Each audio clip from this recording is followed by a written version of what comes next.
I'm Amy Cherry. This local news is a service of Flagler County's Toyota dealer, Beaver Toyota, here to wow ya. While the availability of vaccines is increasing, local health officials say so too are cases of COVID-19. John Arking has more. Flagler County Health Officer Bob Snyder says they've been very busy at the fairgrounds. In each of the last 3 weeks, they've vaccinated close to 3,000 people. And they're expecting the same this week as their inventory of vaccines has increased from 800 first doses to 1,600. However, Snyder says the downside of those statistics are the number of new cases of the virus. While Flagler Medical Director Dr. Stephen Bickle explains the likely cause. The number of cases have been spiking the last couple of weeks. Hospitalizations, though, are down. Deaths remain at 92, have stayed there this week at 92. Last week, our average daily cases was 27, and the week before it was 23. So we are seeing a spike. I think it's mostly behavior. I think people are feeling like it's starting to, be in the past, less of a threat, or they're getting worn out from the precautions, and I think that's mostly it. Yeah, I agree. We have had some outbreaks. We've had some school outbreaks at Belterre, 3rd and 4th grade. We've had an outbreak at Sable Palms that we're trying to manage with them, and at a migrant farm camp. So we have had a few little outbreaks here and there the last 2 to 3 weeks of cases. But yeah, I agree with Dr. B that we just got to be really vigilant, everyone. Now is not the time to be complacent about public health measures and not wearing masks. Snyder says Flagler County is ranked 8th out of Florida's 67 counties for residents getting vaccinated. And because they're doing so well and are so close to seeing a return to normal life, it's imperative that residents continue following basic safety measures. For the WNZF Newsroom, I'm John Arkin.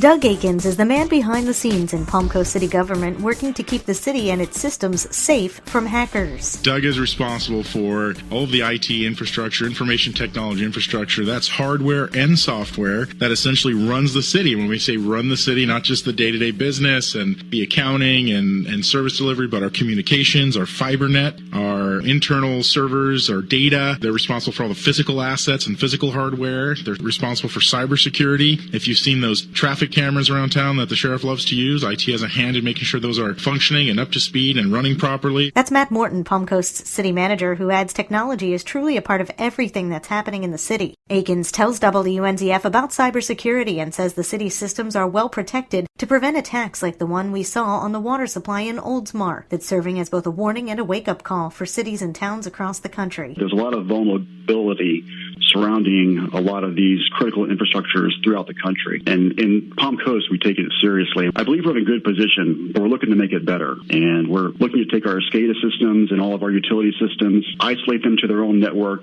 to really prevent anyone from getting any access that shouldn't belong there. And that's something that's coming very soon. Akins says the threats come from all over the globe, and while technology does play a role, the greater threat, he says, is the people and educating your employees, because usually phishing and people calling and trying to dig information out of people and get passwords and different things is usually your greatest point of weakness. He adds the city is well positioned to fight off potential cyber attacks.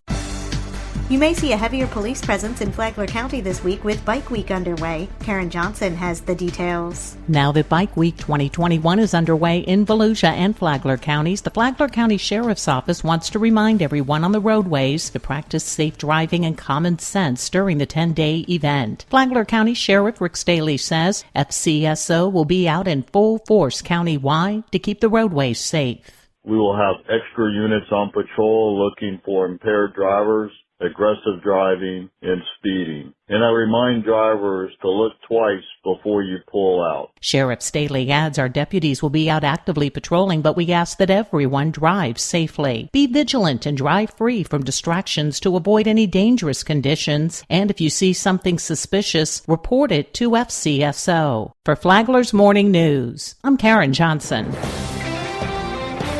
What does the word geriatric mean? Geriatrics mean taking care of those that are 65 and over. Dr. Tanem Ahmed Kabir is a primary care physician with Advent Health Palm Coast and a geriatric specialist. She said on a recent Lifeline episode, which aired right here on WNZF, that she takes care of the whole family from pediatrics to geriatrics. Dr. Ahmed said her training allows her the full gamut of patients. You could kind of say I get to have my cake and eat it too. I trained in everything. I'm training pediatrics. I'm trained in obstetrics.